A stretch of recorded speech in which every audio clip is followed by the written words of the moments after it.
Olá, pessoal, boa noite. Eu espero que esteja tudo bem com vocês. Eu sou a professora Kelly Campelo e nós estamos iniciando mais uma aula de História aqui pelo canal Educação. Então, desejo que todos vocês sejam bem-vindos e bem-vindas a mais uma aula, a mais uma discussão, tá certo? Na nossa aula de hoje, dia 24 de outubro, nós iremos dar continuidade ao nosso conteúdo, que é Revolução Francesa. Na aula da semana passada, a gente iniciou esse conteúdo, entendemos aqui todo o contexto histórico da França durante o século XVIII, entendemos aqui todos os antecedentes dessa revolução, como a crise econômica, política, até mesmo ambiental, né, que a França ela estava vivendo até a Revolução eclodir no dia 14 de julho de 1789, né? Que é no finalzinho do século XVIII. E aí nós aprendemos que essa revolução ela foi dividida em algumas fases e na aula de hoje a gente vai dar continuidade. Vamos relembrar um pouco o que a gente discutiu na aula da semana passada e iniciar o nosso conteúdo hoje, né? Então, você que está aqui assistindo essa aula através do nosso canal no YouTube, apareça aqui no nosso chat. E você que também está conectado aqui na cidade de Campo Largo, de São Pedro do Piauí, por favor, apareçam aqui no nosso chat. Eu sempre falo da importância de vocês estarem aqui comigo, tá bom, gente? E aí, lembrando, né, na nossa aula a gente também sempre responde exercício, então é muito importante que vocês estejam aqui fazendo esse trabalho junto comigo, beleza? Então, bora lá. Hoje, dia 24 de outubro, a gente vai dar continuidade ao nosso conteúdo, que é a Revolução Francesa.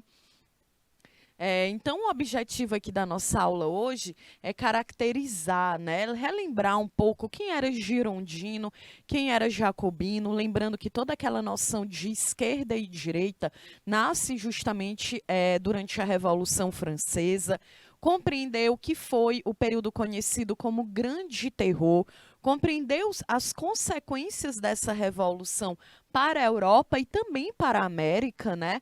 E compreender os fatores que levaram à terceira fase da Revolução, que é conhecida como o Diretório. Então, para a gente poder iniciar a nossa aula, a gente precisa relembrar um pouco do que nós discutimos na aula da semana passada. Nós aprendemos, né, que o marco do início da Revolução Francesa foi a queda da Bastilha no dia 14 de julho de 1789.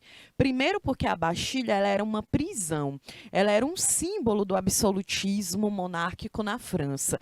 Lembrando que a França, durante esse período, ela vivia em um sistema político absolutista, ou seja, todas as decisões políticas, econômicas, sociais, culturais e até religiosas estavam concentradas na mão do rei ou da rainha, né, que são os representantes máximos da monarquia. Então, o povo, a sociedade de uma forma geral, não participava de nenhuma decisão política, não tinham nenhum direito garantido e era uma galera que trabalhava muito e pagava muitos impostos. Então, é claro que aquilo, toda essa desigualdade social, uma desigualdade de classe, foi gerando um sentimento de revolta, de insatisfação no povo trabalhador, que é justamente a base dessa revolução. Por isso que a revolução ela também é conhecida como uma revolução burguesa, porque houve uma parcela da burguesia que também lutou para poder acabar com o absolutismo dentro da França, né?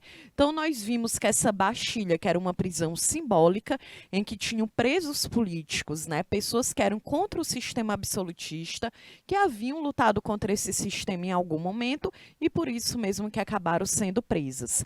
Então essa prisão ela é invadida, as pessoas que estavam presas, elas são liberadas, né? E aí a gente tem o início de toda essa revolução. Uma outra característica que nós vimos foi o grande medo, né? Esse processo em que a gente vai ter uma série de revoltas dos camponeses, né?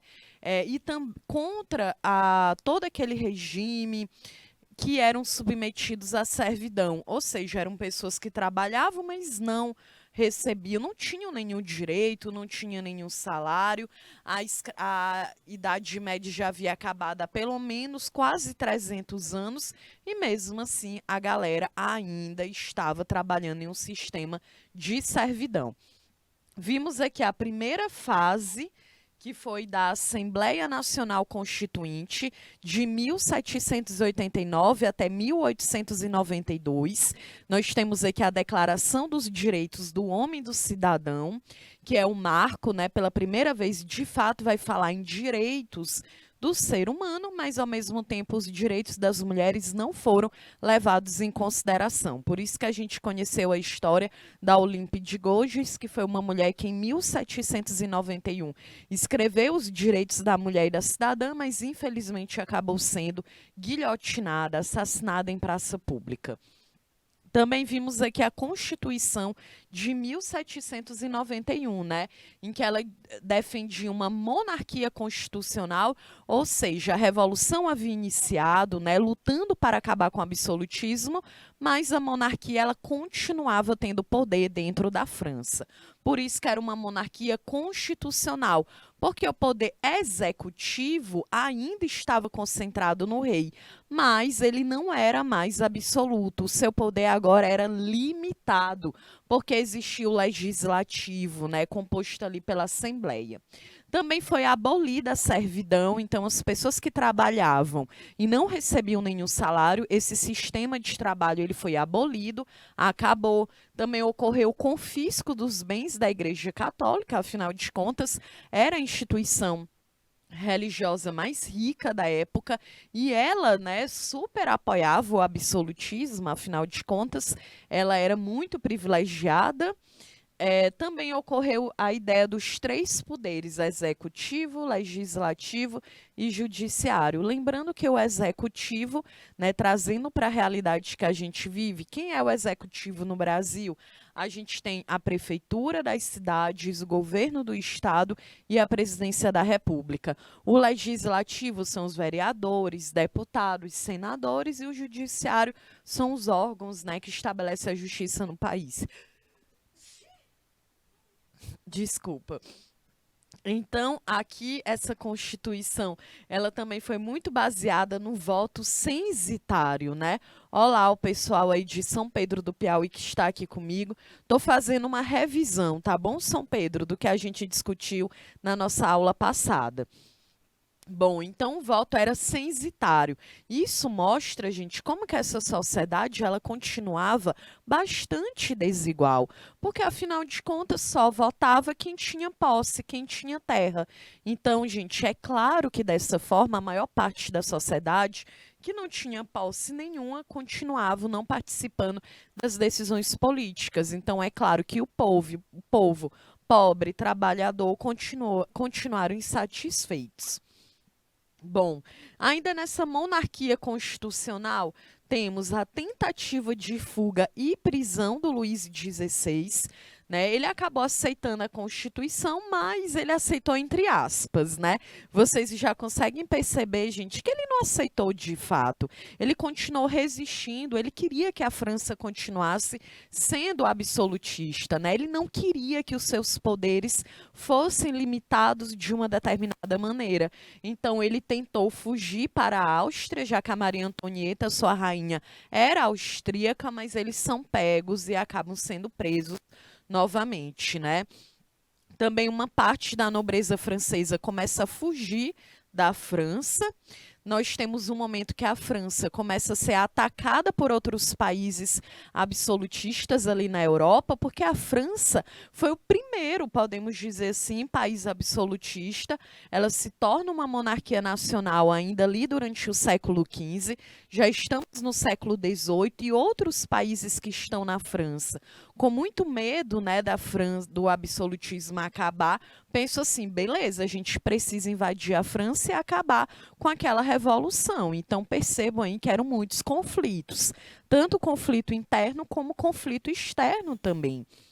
Né, o descontentamento das camadas populares continua, afinal de contas, essa população continua sem poder participar de um processo eleitoral.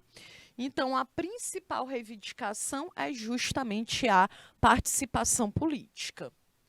Vimos aqui também que a segunda fase, que é conhecida como a convenção, nós temos que analisar as principais diferenças entre girondinos e jacobinos, né? O pessoal aí de Conceição do Canidé, que também está aqui comigo, que bom, gente, fico muito feliz de ver vocês aqui. A gente, ó, São Pedro, Conceição do Canidé, eu ainda estou relembrando o que nós discutimos na aula passada, beleza? E aí vocês estão lembrados que a gente viu aqui as diferenças entre girondinos, os políticos de direita, e os jacobinos, que eram os políticos de esquerda, né? E aí é muito interessante, porque hoje no Brasil, por exemplo, a gente vive uma polarização política muito forte, né, gente? Que infelizmente acaba desencadeando uma série de conflitos bastante violentos. E aí a galera fala, eu sou de direita, eu sou de esquerda, nem sabe o que isso significa de fato, mas esses conceitos eles nasceram no século XVIII, durante a Revolução Francesa. Essa convenção basicamente era uma reunião. A galera que sentava do lado esquerdo era jacobino, quem sentava do lado direito eram os girondinos, e a galera que sentava no meio, que não tinha um posicionamento político claro, era o pântano, né? Que basicamente a gente fala que hoje no Brasil é a galera do centrão. É a galera que, né, não tem nenhum posicionamento político. Então, olha aqui os girondinos, que eram conhecidos como os políticos de direita. Era um grupo moderado, era dessa forma como eles se apresentavam. Quem fazia parte era a alta burguesia, então eram os comerciantes mais ricos da França. Eles defendiam uma monarquia constitucional, ou seja, eles continuavam defendendo que o rei deveria continuar no poder. Eles eram contra a execução do rei, também eram a favor de voto somente para quem fosse rico, para quem tivesse renda, por isso que o voto era censitário. Eram contrários às mudanças profundas e, claro, eles tinham muito medo de perder os seus privilégios, né? Já os jacobinos, que eram os políticos de esquerda, era um grupo mais radical, como eram conhecidos. Quem fazia parte eram pequenos comerciantes e os sans-culottes, que nós conhecemos, né, que eram os trabalhadores urbanos. Defendiam uma república popular e democrática, defendiam de que todas as pessoas deveriam, né, participar das decisões políticas, independentemente da sua condição econômica. Também eram a favor de executar o rei, eram a favor do voto universal e, claro, né, defendiam mudanças sociais mais profundas para, de fato, gerar uma mudança na forma como essa sociedade ela estava organizada. Então, faz print aí da tela, é um conteúdo fundamental esse aqui. Bom, também vimos aqui, né, para a gente entrar agora de fato na segunda fase, que é a convenção. Era muito importante que a gente conhecesse esses dois grupos aqui políticos. Então, a convenção, ela já é de 1792 e vai até 1794. É conhecida como a fase popular e mais radical da Revolução Francesa. E aí, olha só, a primeira fase foi marcada pela alta burguesia, pelos comerciantes mais ricos no poder. Agora, na segunda fase, a gente tem a população pobre, trabalhador urbano e rural, que vão conseguir chegar no poder. Então, é uma mudança de poder político. Aqui, nesse momento, a gente entra na República.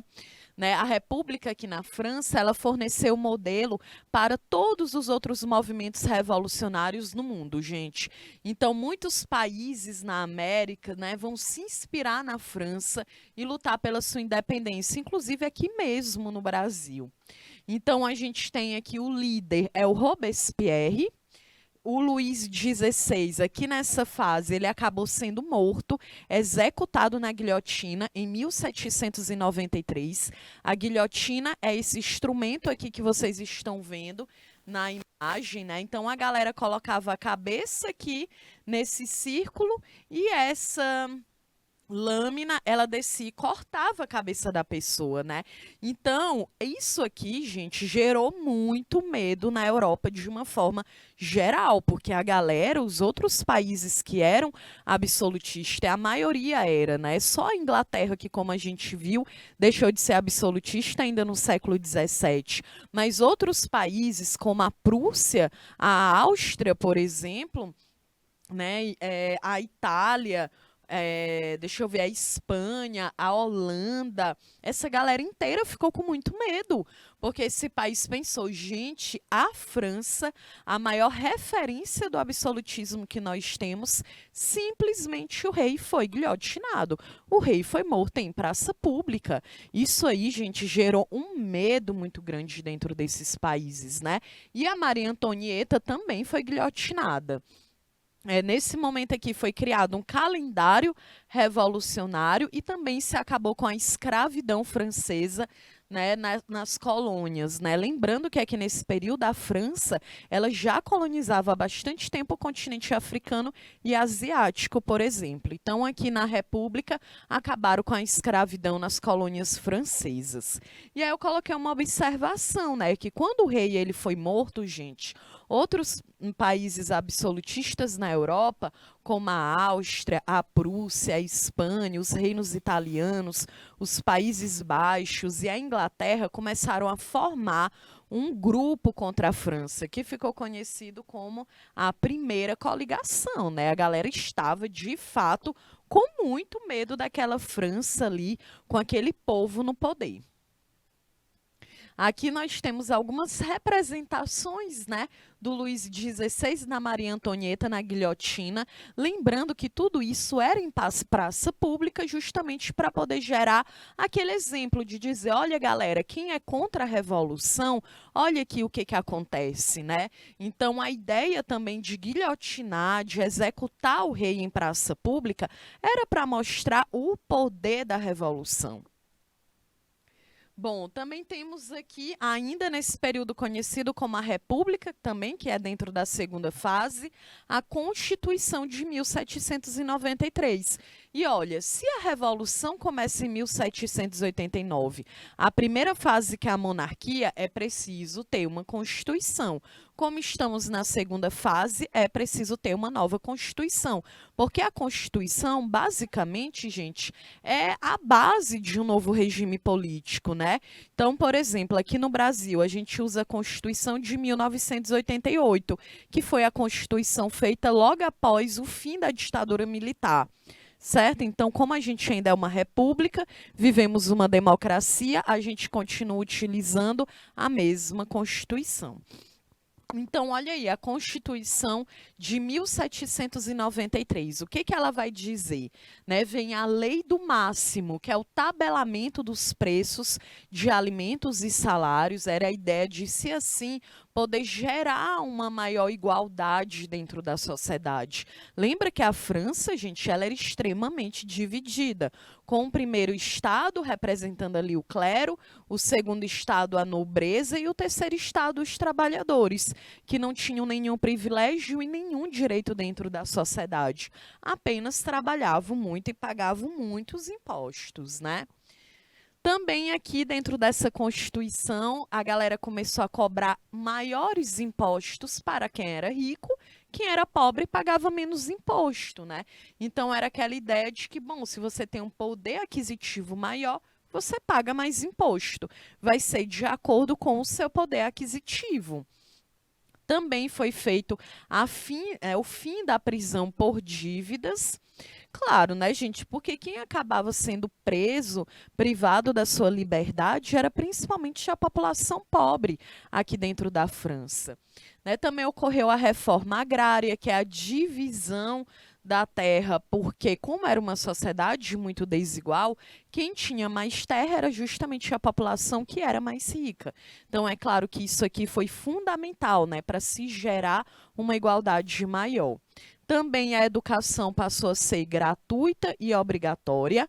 Ocorreu o voto universal, né, para homens e mulheres e o confisco e venda dos bens da Igreja Católica. Ainda também durante essa fase aqui, que é a convenção, a segunda fase, vem a fase do terror, que é a perseguição aos inimigos da revolução. E por que eu coloquei inimigos da revolução entre aspas? Porque, gente, meio que chega um momento que fica muito desenfreado aqui, muito desorganizado. Então, até mesmo as pessoas que haviam lutado por essa revolução acabaram sendo mortas. Porque quando Robespierre ele chega ao poder, ele não admite, né, nenhum questionamento. Então ele perde o controle, né? Também vai ocorrer o Comitê de Salvação Pública, que era o poder executivo, né? Agora o poder executivo não é mais na mão da alta burguesia, não é no poder do rei, era de um grupo, né, ali que haviam organizado de fato essa revolução.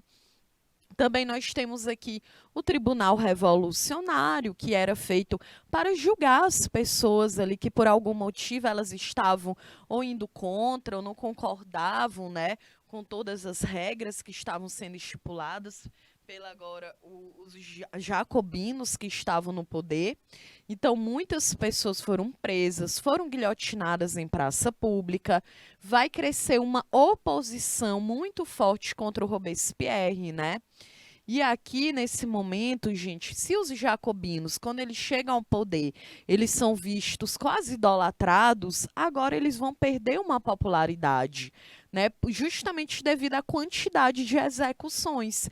Então, até mesmo as pessoas que estavam lutando contra aquela revolução, elas vão ficar tensas, né? Elas vão ficar com medo, porque o Robespierre, que era o cara que era o líder, ele não aguentava a oposição, ele não admitia o questionamento. Então, a popularidade dos jacobinos vai perder, eles vão perdendo essa popularidade, o que levou os girondinos de volta ao poder. Então, olha aí, né, gente? A Revolução Francesa ela é muito incrível para a gente entender essa troca de poder o tempo inteiro.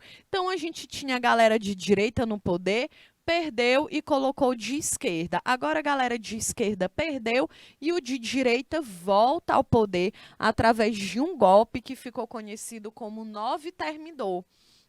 Né, que ocorreu em 1794, que é quando a alta e a média burguesia voltam para o controle da revolução. Né? Os jacobinos, que eram de esquerda, acabam levando um golpe. E aí, durante esse momento desse golpe, é muito importante a gente conhecer aqui, afinal de contas, quem foi o Robespierre, né, gente? Ele ficou muito conhecido como o incorruptível, né? Então, a galera que ele conhecia que era corrupta, ele mandava para a guilhotina, né? E também não adiantava discutir com ele. Você é contra a revolução, você tem algum questionamento a fazer? Então ele mandava, né, como a gente diz, sem dó nem piedade, a galera para a guilhotina em praça pública. Ele era um advogado e político francês, é claro que foi uma das maiores personalidades da Revolução Francesa. Ele defendia que a mesma autoridade divina que ordena aos reis serem justos, proíbe aos povos serem escravos, né? Então, ele questionava muito aquela ideia do direito divino em relação aos absolutistas, né?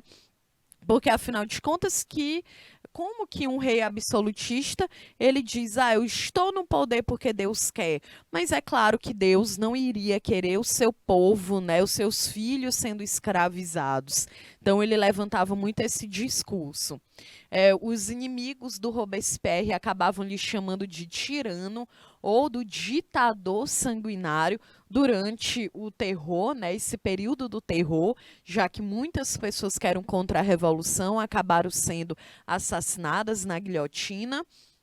E aí os articuladores da Revolução Francesa, né, e líder do Clube dos Jacobinos. Ele foi um dos articuladores e também líder do Clube dos Jacobinos. Mas, infelizmente, no dia 27 de julho de 1994, né, com 5 anos de revolução, o Robespierre ele foi feito prisioneiro em um golpe organizado pelos seus adversários da convenção, em que juntou, a gente pode dizer, né, que juntou a planície, ou como os jacobinos chamavam, pântano. Então junta meio que a direita e o centrão para dar um golpe no Robespierre. E aí os jacobinos saem do poder e volta a alta e a média burguesia para o poder na Revolução Francesa. Beleza, gente? Coloca aí no bate-papo se vocês estão entendendo, se está tudo certinho, por favor, porque eu sei que é um conteúdo bem grande. São 10 anos de revolução, são muitas trocas no poder, então pode ficar confuso, né? Então coloquem aí. Eu trouxe aqui uma tabela para a gente fechar.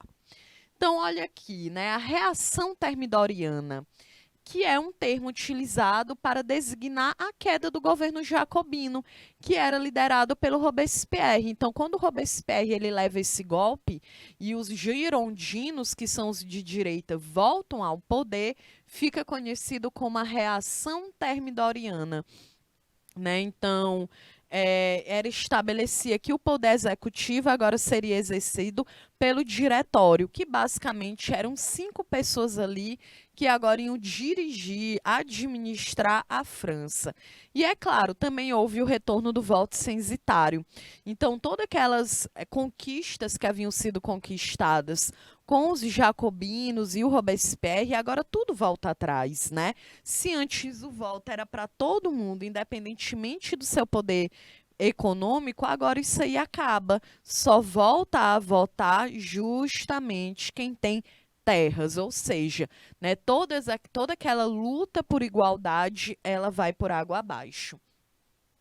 E aí, finalmente, chegamos aqui na terceira fase, que é a fase do diretório, que é de 1794 até 1799, a última fase da Revolução Francesa.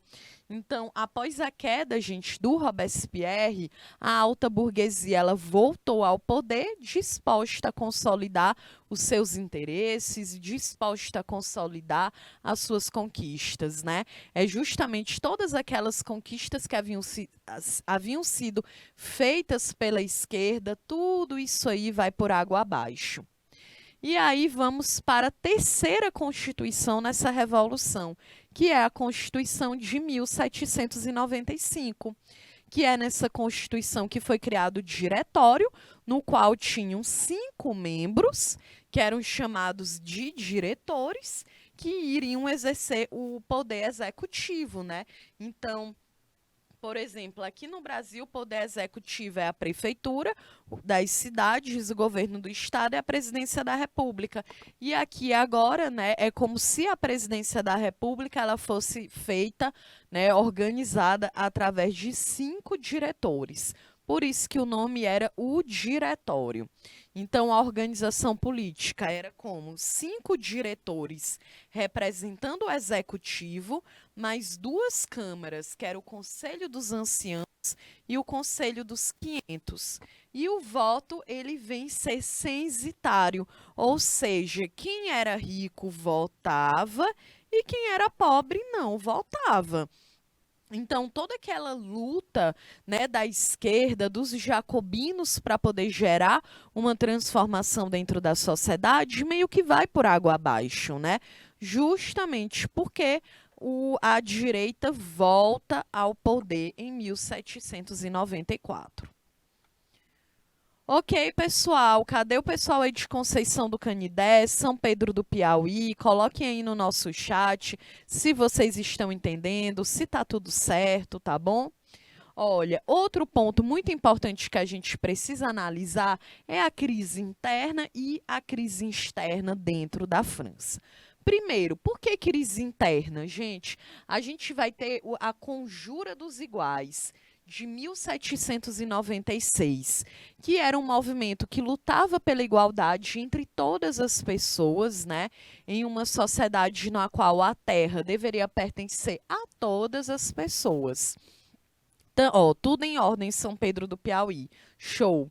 Bom, também ocorreu o aumento da insatisfação popular, mais crise econômica. A galera também tinha uma tentativa de restabelecimento da monarquia, né? E, gente, era um caos. Primeiro, porque tinha a galera que queria a volta da monarquia, tinha a galera que queria a volta da galera de esquerda, tinha a galera que queria que queria a permanência dos girondinos, que era de direita. Então não tinha um consenso. Todo mundo tinha uma ideia diferente de que forma que a França ela deveria ser administrada, né? Por isso que gerou um caos, porque tem eu que estou lá lutando para que seja um governo de esquerda, tem a galera lutando por um governo de direita e tem a galera que não quer nenhum dos dois, que quer a volta da monarquia, né? Então tu imagina o conflito, a polarização política dentro da França. E a crise externa foi a segunda coligação antifrancesa, ou seja, outros países absolutistas ali dentro da Europa vão se organizar para acabar, para lutar contra essa revolução, né, gente? Então, dá para perceber que a França ela estava imersa em um caos, né? Então, o diretório enfrentava uma forte oposição, tanto entre os que entre a galera que queria a volta da monarquia, quanto a galera que queria a volta dos jacobinos.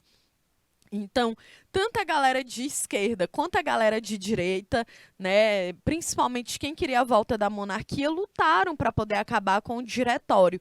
E aí, nesse momento, com a França nesse caos, que surge o nome de um jovem general chamado Napoleão Bonaparte. Gente, dá para a gente fazer uma aula só sobre o Napoleão Bonaparte, né? Entra aqui agora no golpe de 18 Brumário de 1799 e é justamente esse golpe que agora sim vai acabar com a Revolução Francesa, né? Nós temos a queda dos 5 diretores do diretório, né? A terceira fase da Revolução, e aí vai ter o apoio da alta burguesia, que eram os comerciantes mais ricos, né? Porque eles tinham medo de uma revolução feita pela esquerda. Então, a alta burguesia, ela se junta com o exército para fazer com que o Napoleão Bonaparte ele chegue ao poder. E ele chega ao poder e instaura uma ditadura na França, com os poderes todos concentrados nas suas mãos. E aí a gente consegue perceber a ironia da história, né, gente? Porque foi uma revolução que começou há 10 anos atrás, lá em 1789, que a galera queria lutar para acabar com o absolutismo, que é uma espécie de ditadura, né? Já que concentra nas mãos de uma única pessoa todas as decisões políticas e também a população não tem nenhum direito. E aí o Napoleão Bonaparte simplesmente ele faz a mesma coisa, porque ele acaba instaurando uma ditadura dentro da França. Né? Então, e aí quem foi o Napoleão Bonaparte? Gente, ele foi um dos mais destacados militares da época revolucionária. Ele venceu vários países que fizeram guerra contra a França, né? E ele se interessava cada vez mais por política e ele não via com os bons olhos ali a política do Robespierre, né, que era de esquerda. Então, para vocês terem uma ideia, o Napoleão Bonaparte ele era tão conhecido porque durante esses 10 anos de revolução nós vimos que muitos países europeus que eram absolutistas, como a Itália, a Espanha, a Prússia, a Áustria, tentaram invadir a França durante todo esse período, né? Mas ele combateu todos, gente. Mesmo ele não concordando com a forma de governo do Robespierre, ele era um general. Então, ele lutava para proteger a França contra ataque dos invasores, né? E isso acaba gerando muito destaque para o Napoleão Bonaparte. Né? Era um período que existia na França, sabe quando a gente fala para a criança assim, né? Aquela criança que está mal comportada, aí a gente fala, olha, o bicho papão vai vir te pegar, né? A gente sempre ouve essas histórias. Aqui na França a galera dizia, olha, o Napoleão vai vir te pegar, porque o Napoleão, ele de fato, ele tinha uma organização militar muito forte, né? Não é à toa que o seu nome acaba levando um grande destaque e ele dá um golpe e acaba se tornando ali, né, o executivo da França. Então a gente tem o fim da Revolução Francesa dessa forma. E agora, as consequências da Revolução, só para a gente poder fechar, né? Nós temos finalmente o fim do absolutismo monárquico, né? A Revolução ela tem início em 1789. É justamente com esse objetivo de acabar com o absolutismo na França. Temos o fim do antigo regime, né, que era o absolutismo, a abolição dos privilégios sociais para a Igreja Católica e também para a nobreza. Temos algo muito importante, que é a ascensão, o crescimento da classe burguesa. É por isso mesmo que a Revolução Francesa ela é conhecida como uma revolução burguesa. Vêm os direitos do homem e do cidadão, lembrando que os direitos da mulher não estão inseridos aqui. Também o governo com os poderes limitados, né? O desenvolvimento do sistema capitalista enquanto um sistema econômico e também acabou se tornando um exemplo para a liberdade nas Américas.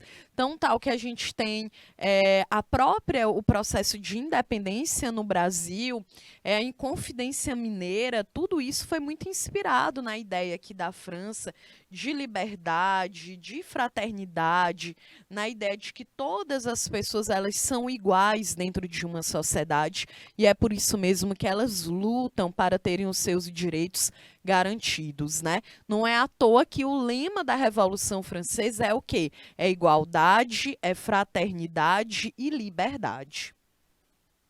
Bom, e aí uma linha do tempo. Por que que eu decidi, gente, colocar essa linha do tempo? Porque são 10 anos de revolução. Nós temos muitas trocas de poder, né? Então, lembra, a Revolução ela começa em 1789, que é quando o povo, né, que trabalhava muito, pagava muito imposto, acaba invadindo a Bastilha, que era uma prisão com presos políticos, pessoas que eram contra o sistema absolutista. Também nós temos a Declaração dos Direitos do Homem e do Cidadão, em que, infelizmente, as mulheres não são inseridas, né? Ainda que nós temos a Constituição de 1791, que é quando o Luís XVI ele tenta fugir da França, mas ele acaba sendo preso.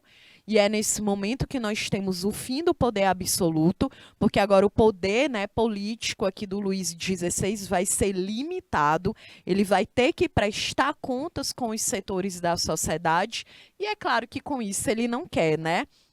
Ele tenta fugir, ele acaba em 1792, ele acaba sendo declarado traidor e ele e a Maria Antonieta são guilhotinados em praça pública, né? É no momento também que a França ela é muito invadida por outros países absolutistas europeus.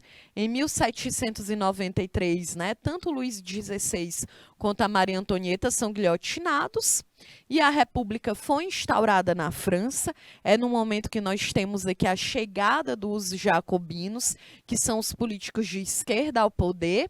1795 ali a fase do terror e aí o golpe de 1799, de fato, é quando a revolução ela acaba, né?